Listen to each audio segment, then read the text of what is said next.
Sebelum nonton, jangan lupa subscribe ya guys. Waalaikumsalam warahmatullahi wabarakatuh. Tuan Guru Dr. Abdul Somad. Sekali saya mengenal Tuan Guru, jatuh cinta sampai sekarang. Masya Allah. Masya Allah. Apa kabar Ustaz di Makassar? Sehat? Sehat walafiat, alhamdulillah Ustaz. Ya. Ini sedang di mana Ustaz? Saya tepatnya di rumah. Di rumah ini, di ruang favorit saya di perpustakaan. Masya Allah. Sendiri Ustaz di rumah. Oh. Tidak ada anak, tidak ada istri, semua saya sudah kirim ke kampung, isolasi. Itu lebih parah dari lockdown. Ya, apa boleh buat, ini berat tapi harus dilalui, sebab kalau terpapar virus lebih parah lagi. Apa sebabnya? Kenapa tidak dengan keluarga? Sebab waktu itu Ustaz, sebelum saya ketemu dengan orang yang kontak fisik, kontak dalam arti wawancara dengan orang yang dinyatakan positif, guru saya, Profesor Dr. Idrus Paturusi, mantan Rektor Unhas, saya wawancara. Sebelum wawancara itu, anak saya sudah kirim kampung. Satu, untuk menghadiri pesta keluarga pengantin. Yang kedua, memang untuk isolasi, karena di kampung lebih aman. Nah, ternyata setelah saya dinyatakan orang tanpa gejala, karena sudah ketemu dengan orang yang positif virus, maka saya tidak boleh ke kampung. Dan anak istri saya juga tidak boleh ke Makassar untuk melindungi dari tertular virus. Saya alhamdulillah sudah tes dan sudah mengalami masa isolasi sudah lebih dari 14 hari. Ini hari ke-19. Alhamdulillah sudah tes rapid, meskipun tes rapid ini sebenarnya bukan untuk menentukan tingkat akurasinya cuma 30%, tapi dinyatakan negatif. Untuk itu saya harus ulang lagi di hari ke-7, maknanya di hari Jumat. Jadi kapan Ustadz barunya benar-benar steril, benar-benar negatif? Nah, sebenarnya sekarang dari tes itu, rapid itu sudah, tapi untuk betul-betul meyakinkan, maka saya harus tetap di rumah sendiri, tidak boleh kemana-mana. Lalu di hari Jumat akan datang tes lagi. Saya diberitahu oleh dokter bahwa kalau tetap hasilnya masih negatif, alhamdulillah Ustadz betul-betul bersih dari virus dan sudah terbentuk imunitas dalam diri yang baik. Oh, insya Allah, amin. Apa aja kegiatan Ustadz untuk mengisi hari kosong ini? Alhamdulillah, saya merasa selama ini menemukan jati diri saya puluhan tahun yang lalu zaman kos-kos. Masya Allah. Alhamdulillah, karena kita kan harus menjaga daya tahan tubuh. Hidup saya merasa alhamdulillah selama ini hidup saya betul-betul untuk diri saya. Selama ini, selama jadi ustadz, hidup saya lebih banyak untuk orang lain. Dakwah tanpa mengelah lelah dari satu kabupaten ke kabupaten, dari pesawat ke darat dan seterusnya. Selama saya isolasi diri di rumah, subhanallah, hidup saya betul-betul untuk diri saya. Saya pagi-pagi sholat subuh meskipun tidak ke masjid karena dianjurkan hanya untuk di rumah. Kemudian sudah bangun saya membuat jus sendiri. Jam 6 saya sudah di dapur membuat jus sendiri, jus buah 1 gelas, kemudian jus sayur 1 gelas, kemudian makan beberapa, kemudian sarapan di jam 8, kemudian membersihkan rumah. Betul-betul hidup saya penuh kegiatan. Itu kemudian jam 9 ada lagunya itu.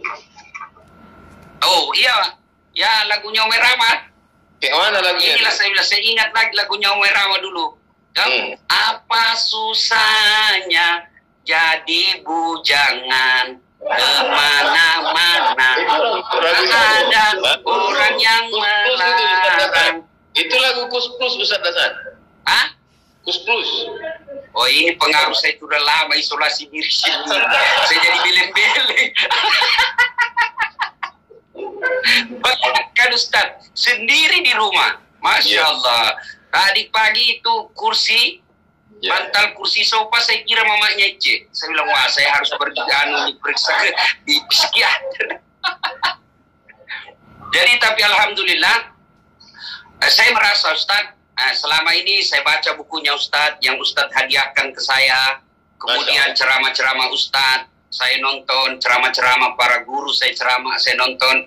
Alhamdulillah sudah ada buku saya sudah tulis, ketik, sudah jadi, tinggal mudah-mudahan ada percetakan yang mau terbitkan, kumpulan ceramah-ceramah singkat untuk Ramadan, sudah ada. Kemudian disertasi saya insya Allah mudah-mudahan setelah virus ini berlalu bisa jadi buku. Disertasi baik yang di UIN maupun di UKM sudah saya kotak-kotak balik. Alhamdulillah lagi proses, sudah tuntas. Kemudian ada juga beberapa melayani pertanyaan jamaah melalui medsos, kita layani semua. Alhamdulillah hidup saya lebih tertib Ustaz. Andai bukan siaran langsung seperti ini, saya sudah tidur. Biasanya sebelum jam 10 saya sudah tidur, jam 3 bangun lagi. Saya konsultasi dengan pakar ilmu kesehatan masyarakat, guru saya juga, Profesor Dr. Feni Haju. Saya dijelaskan bahwa jam tidurnya Rasulullah itu, jam tidur lebih awal, bangun sepertiga dari malam, disitulah terbentuknya imunitas tubuh yang sangat baik. Jadi sangat bagus tidur setelah Isya sampai tengah malam. Ya, bangun lagi untuk sholat lail. Disitulah terbentuknya ada hormon, menurut beliau saya lupa namanya itu hormon, yang sangat baik untuk membentuk daya tahan tubuh. Sementara untuk menghadapi corona ini kita daya tahan tubuh mesti kuat, imunitas mesti hebat, mantap. Nah, disinilah pentingnya hadir agama. Saya membaca beberapa literatur untuk membentuk daya tahan tubuh, imunitas yang baik. Bukan, ada juga temanku di kampung dia bilang, supaya baik ini ketimun. Saya bilang, apalagi ketimun, bukan ketimun, imun. Dia bilang, beda tipis kau. Ketimun. Ketimun. Disinilah pentingnya agama. Subhanallah ya. Hadirnya agama, karena ternyata yang merusak daya tahan tubuh kita itu kalau kita terlalu banyak negative thinking, berpikiran negatif, bersangka buruk, ya, menyebarkan hoax, ya, dendam, sakit hati, marah-marah. Saya ingatlah ceramahnya guru kita Agim, orang yang suka marah itu lepas urat sarafnya. Ya, orang yang selalu senyum, nyambung kembali urat sarafnya. Maka saya lebih baik ceramah bikin senyum orang. Meskipun ada yang mengatakan saya Ustadz stand up comedy, saya bilang tidak apa-apa. Yang penting ada yang bermanfaat buat orang lain. Amin. Ya. Medsos gimana Ustadz? Aktivitas di medsos? Ya, semenjak saya isolasi diri Ustadz, saya kurangi. Ya. Saya mengurangi. Nanti setelah lepas di hari ke-14, saya mulai kembali. Itu pun saya membatasi Ustadz. Karena saya lebih fokus buku saya, kemudian dengar ceramah. Ibaratnya selama saya isolasi diri, saya menempa diri, ngecas, download, untuk persiapan selesai virus ini baru lahir kembali untuk materi-materi dakwah yang lebih baik. Itu dari guru Ustadz Abdul Somad. Mohon izin melalui ini, saya izin memang toh, supaya nanti jangan sampai Ustadz dengar ceramah saya itu copy paste. Tapi saya sudah izin malam ini. Apa sebenarnya ketika kita dinyatakan orang dalam pemantauan atau kita habis ketemu dengan orang yang kena virus corona, itu sebenarnya gimana perasaan psikologis kita? Saya rasakan Ustadz memang cemas, sempat goyang saya Ustadz. Yang membuat saya, sebab yang saya pikirkan adalah jenazah kita sudah tidak dimandikan seperti umumnya. Ya, kita tinggal di tayamumi kalau kita wafat. Itu yang saya pikir Ustaz. Kemudian keluarga kita sudah tidak dekat dengan jenazah. Tidak boleh lagi kita mendekati jenazah arwah orang yang meninggal. Kemudian kita disolati tidak rame-rame. Ya. Kemudian tidak ada tradisi. Kalau di sini tradisi di Sulawesi Selatan ada malam pertama setelah meninggal hari ini, malamnya ada takziah 1 sampai ke 7 orang untuk datang memberikan dukungan. Semua itu saya bayangkan tidak ada. Tapi saya akhirnya berbesar hati dan kembali merasa bangkit kembali setelah saya mendapati hadis, orang yang mati karena wabah itu dinilai syahid dunia. Wah, saya lagi semangat lagi. Kenapa mesti takut? Memang semua orang mati, tapi ya sempat memang goyang, Ustaz. Apalagi ketika istri saya mengatakan anak saya masih kecil, Ece masih kecil. Waduh, ada lagi ada lebih kurang ngajar. Keluarga dia bilang bagi-bagi memang cepat warisan.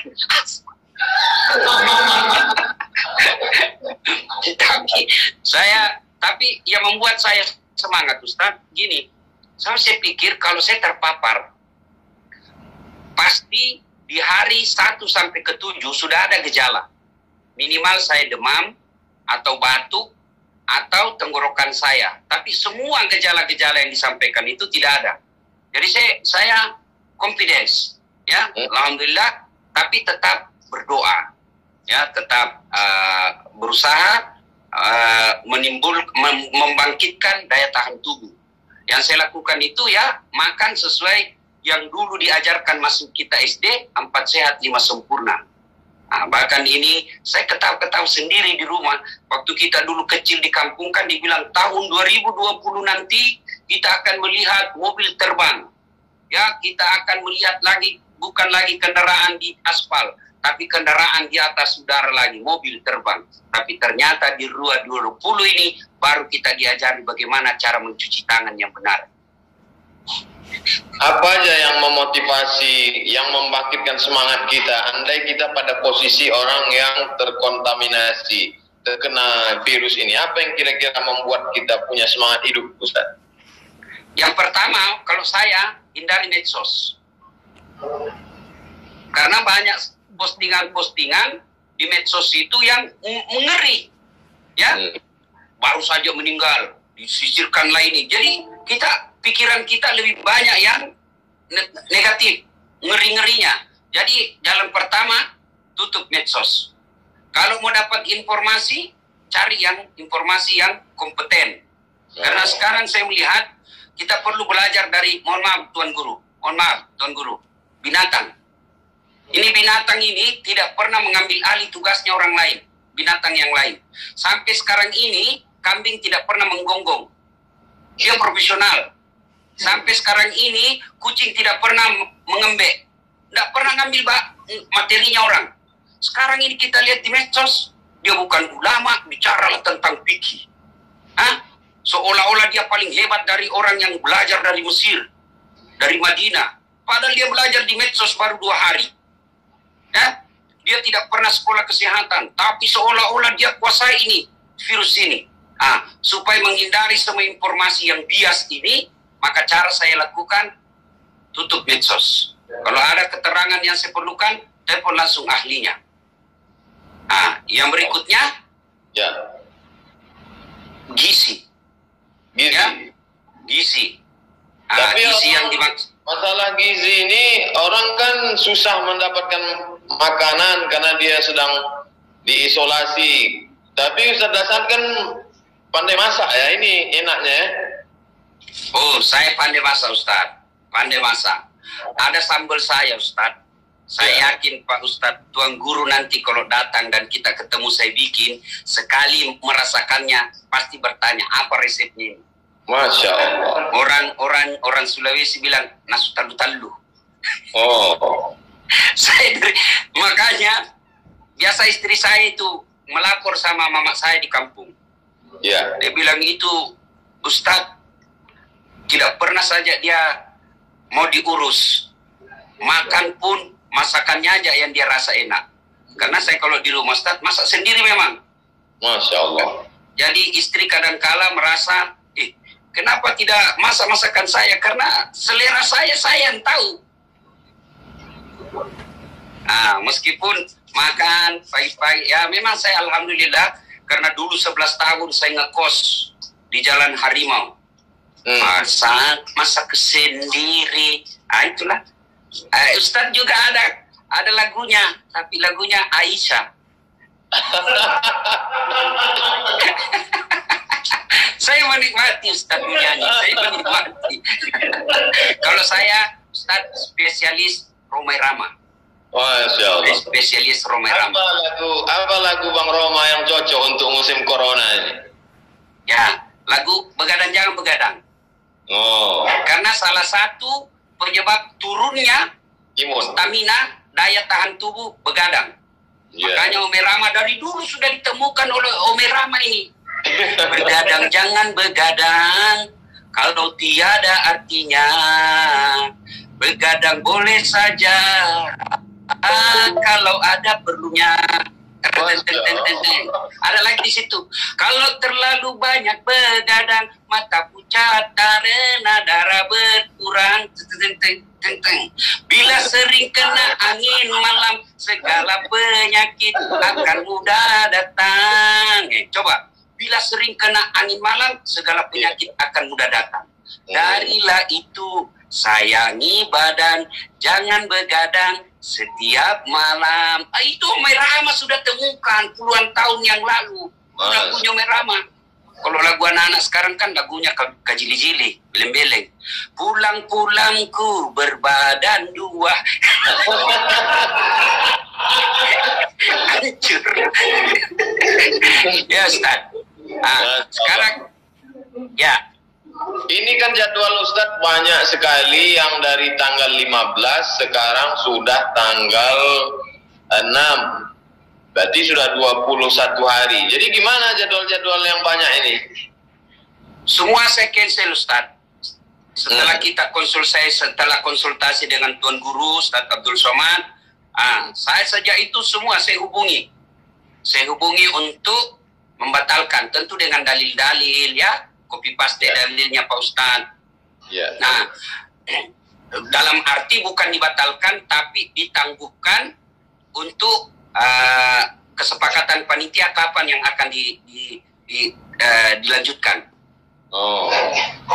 Termasuk ada beberapa acara saya yang sifatnya memang saya tunggu-tunggu tapi akhirnya tidak jadi. Acara-acara Rakornis Humas Polri se-Indonesia. Ya. Rakornis Barreskrim se-Indonesia, Rakornis Baharkam, semua dah batal, ya, ya, karena mengikuti maklumat dari Kapolri. Oh, ya. Ini salah satu bentuk support kita untuk mengentaskan virus ini, Ustaz ya? Iya, Ustaz. Karena data dan fakta menunjukkan di tempat kerumunan itu virus sangat senang, ya. Nah, ternyata juga girah agama yang tinggi, tapi tidak dibarengi dengan pemahaman agama yang sangat mendalam. Saya ulangi, pemahaman agama yang sangat mendalam bisa berakibat fatal dengan tertularnya virus. Sebab data yang menunjukkan yang pulang dari tabli-tabli akbar, yang tadinya dilarang tapi ngotot tetap melakukannya, maka setelah kembali, saya dapat informasi dari Kabupaten Tanah Bumbu tadi, mereka yang pulang dari acara tersebut, 4 orang dinyatakan positif. Apa prediksi Ustadz ke depan, Mei, April, Mei, Juni ini bagaimana agaknya ke depan? Saya kira kalau masyarakat kita tetap acuh dan tidak mengindahkan untuk tetap tinggal di rumah, maka ini saya prediksi lama, Ustaz.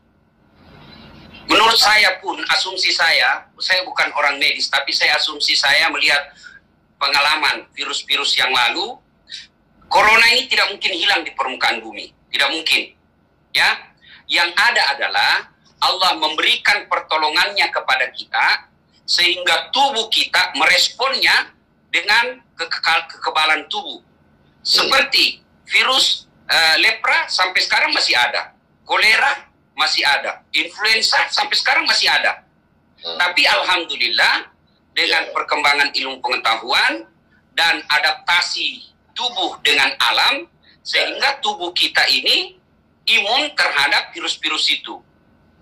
Influenza dulu mematikan, sampai di Spanyol bisa mematikan jutaan orang. Tapi sampai sekarang influenza masih ada. Maka corona ini sepertinya tidak akan hilang di muka bumi. Yang ada adalah Allah menolong kita dengan memberikan daya tahan tubuh yang imun, sehingga corona ini tetap ada, tapi dia sudah tidak mematikan kita. Terus nanti bagaimana nih Ramadan kita, Idul Fitri kita, Ustaz? Ya, saya melihat tadi surat edaran dari Kementerian Agama bahwa untuk tahun ini tidak ada Idul Fitri. Maka kalau betul ini, saya belum baca secara detail, saya hanya baca beberapa kiriman kawan. Kalau betul ini, maka kita lihat dulu, tentu kita kembali kepada Majelis Ulama. Kalau Majelis Ulama memfatwakan, karena Majelis Ulama seperti Tuan Guru ketahui, kita semua ketahui bahwa di Majelis Ulama itu kumpulan orang-orang yang memang kompeten di bidangnya, ormas-ormas dan lain sebagainya.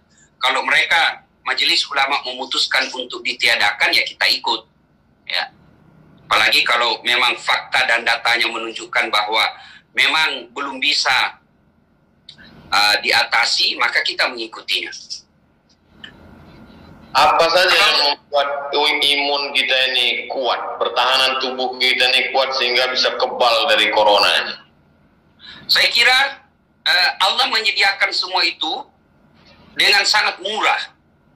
Satu, kalau dulu pemahaman kita menganggapnya bahwa sumber vitamin C yang paling baik itu kan dari jeruk. Ya. Ternyata ada yang lebih hebat, Ustaz, meningkatkan imunitas kita. Daun kelor. Bagaimana Daun kelor di kampung saya itu tidak perlu dibeli. Ya. Masjid saya di kampung itu pagarnya daun kelor. Orang pulang sekarang baru manfaat. Depan rumah saya juga ada daun kelor. Nah, orang lewat ambil. Nah, murah. Coba kalau obatnya adalah buah pir. Mahal kan? Susah kita. Susah kita ini orang miskin. Kalau anunya adalah anggur. Ya. Atau kurma ajwa. Wih, repot kita. Mahal itu. Kemudian itu poligami meningkatkan imun juga, poligami. wah, itu lain bahasannya itu, Ustaz. Lain bahasannya. Saya takut bahas ini karena pasti istri saya bisa melihatnya.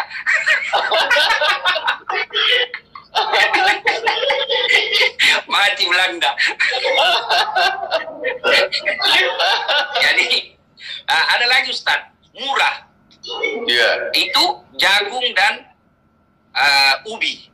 Itu ternyata jagung dan ubi karbohidratnya sangat baik untuk meningkatkan daya tahan tubuh dibanding nasi. Oh. Nah, ubi, jagung murah meriah. Kalau jagung saya biasa bilang di kampung makanan mesin ketik. Tahu, Ustaz, mesin ketik kan? Nah, kan kalau orang makan jagung kan begini, Ustaz.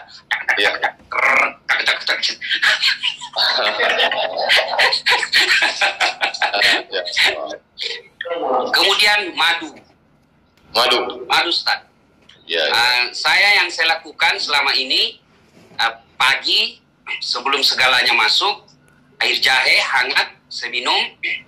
Kemudian sebelum nasi, jus buah, jus sayur, kemudian minum vitamin, kemudian apa lagi, madu, campur madu. Itu kemudian setiap 30 menit minum air hangat. Target 2 liter. Cuma ya repotnya kencing-kencing. Saya konsultasi ke dokter, saya gampang sekali keringatan, termasuk saat ini saya sangat keringatan. Nah, saya tanya dokter, itu kalau orang sudah keringatan menunjukkan bahwa metabolisme tubuh baik.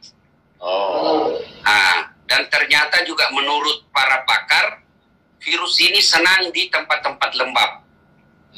Ada juga saya baca postingan bahwa kenapa di Eropa banyak sekali, karena melihat ternyata orang-orang yang kena ini adalah menengah ke atas lebih banyak karena rentan menggunakan AC. Nah, di tempat-tempat lembab. Maka kalau bisa pada mereka yang orang dalam pengawasan atau pasien dalam pengawasan, kalau mampu tidak pakai AC, sebaiknya tidak pakai AC. Kemudian tetap ikuti anjuran WHO, pakai masker, jaga jarak, setiap saat cuci dengan air yang mengalir. Ini yang repot Ustaz, masker. Ini kajian kita orang beragama. Banyak yang menimbun ini masker. Ini saya beli 86.000 satu. 86.000 timbun oleh mereka. Banyak memang anak bangsa juga ini yang tidak punya Pancasila, tidak punya kesetiaan sosial. Bayangkan, orang sudah berduka, dia timbun, dia jual mahal-mahal. Pak dia tidak sadar itu bagaimana dia dapat harta mahal. Kok dapat untung yang banyak tapi tidak berkah. Akhirnya kalau harta yang dia dapat tidak berkah, istrimu selingkuh, anakmu narkoba. Ini Ustaz, ini satu kita pakai. Ini Ustaz. Kemudian, ini kan susah dapatnya Ustaz. Ada uang tapi tidak ada. Bayangkan kakak saya, pegawai rumah sakit, para medis, nelpon ke saya minta masker. Saya bilang, loh, kenapa kok orang rumah sakit minta ke saya? Tidak ada di rumah sakit. Bayangkan. Nah, caranya ini dipakai berkali-kali. Keluar rumah, cara saya kalau saya kasih orang yang kerja sama saya pakai. Pagi pakai, malam sebelum tidur rendam air sabun. Rendam, sudah 1 jam rendam, gantung. Kering, besok pakai lagi. Karena kalau ada virus yang tersisa di sini, direndam air sebenarnya itu virus, sudah innalillah. Sudah mangkat dia. Maka direndam saja. Sudah itu, pakai lagi. Karena ini sangat sulit. Ada lagi yang lebih bagus, selesai direndam, setrika. Setrika untuk membunuh kumannya. Karena kuman itu, virus itu akan mati dalam suhu tertentu. Sudah pakai. Yang paling penting, pakai masker setiap. Kalau masyarakat Indonesia tetap tidak sadar penggunaan masker, dan tetap tidak sadar dengan jaga jarak, maka masalah ini pasti akan lama. Ini kan sebagian masyarakat kita tidak bekerja, yang punya warung sunyi, sepi, jalanan kosong, karyawan hotel kena PHK. Apa yang bisa dilakukan Ustadz untuk menyelamatkan ekonomi masyarakat yang tidak mampu? Apa yang bisa dikerahkan? Subhanallah, semua musibah ada hikmahnya. Hikmah di sini Allah ingin menguji kita orang kaya. Jadikan ini ladang amal. Ya, jangan jadikan ini ladang untuk mendapat bisnis. Karena ada juga pengusaha begitu dilihat, ini saya waktu ceramah terakhir di Kadin, Jakarta, ada juga pengusaha yang berpikir ini peluang bisnis. Kita bisa datangkan masker dari ini sekian rupiah harganya, bisa dijual di Skincell. Udah, masih otaknya, masih uang, untung di dalam otaknya. Mestinya ini adalah saatnya. Maka waktu saya ceramah di situ di depan orang-orang kaya, ya, saya bilang, Bapak ini sudah puluhan tahun cari nafkah di Indonesia dengan segala fasilitas kemudahan yang belum tentu Bapak dapatkan di negara lain. Saatnya nih orang-orang kaya yang ada di tempat ini untuk bersedekah. Maka pada saat itu ada menyumbangkan masker 2 juta, ada menyumbangkan duit 5 miliar, dan lain-lain sebagainya. Alhamdulillah. Nah, disinilah mestinya anak-anak bangsa menunjukkan apa yang diajarkan kita selama ini di Pancasila. Tenggang rasa. Ya, orang kaya, sedekahlah. Saatnya bersedekah. Maka saya anjurkan kepada diri saya, kepada keluarga saya, kalau ada harta berlebih, bawa beras di mobil. Bawa beras. Minimal 5 liter. Lihat orang di pinggir jalan, kasih duit 50.000, kasih beras 5 liter, pulanglah. Jaga kesehatan.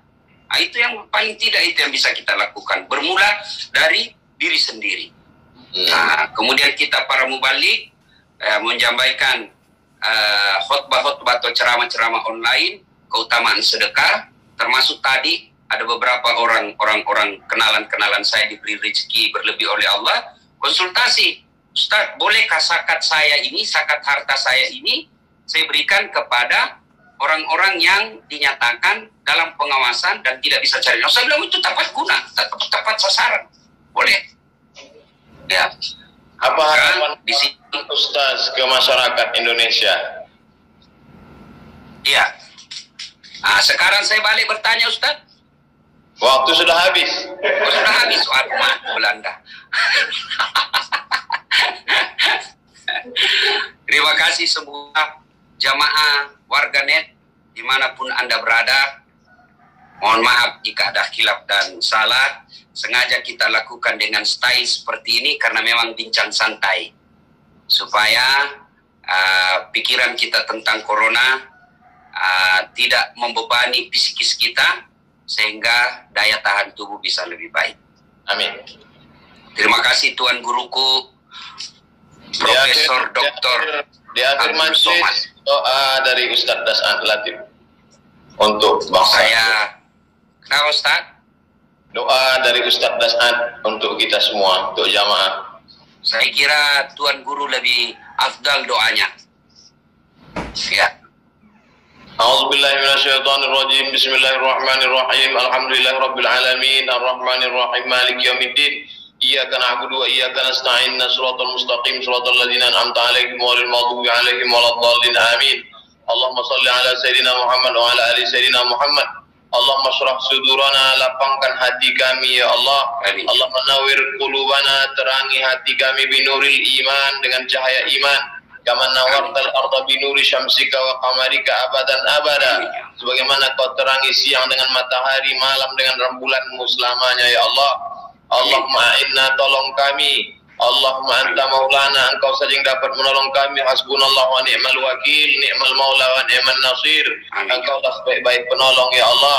La haula wa la quwata illa bik, tiada daya tiada upaya kecuali hanya dengan engkau saja ya Allah. Allahumma dafa'ana al-ghala wal waba wal fahsya wal riba wal zina wal munkar. Selamatkan negeri kami dari malapetaka, bencana, wabah, bil khusus wabah corona, perbuatan keji dan munkar.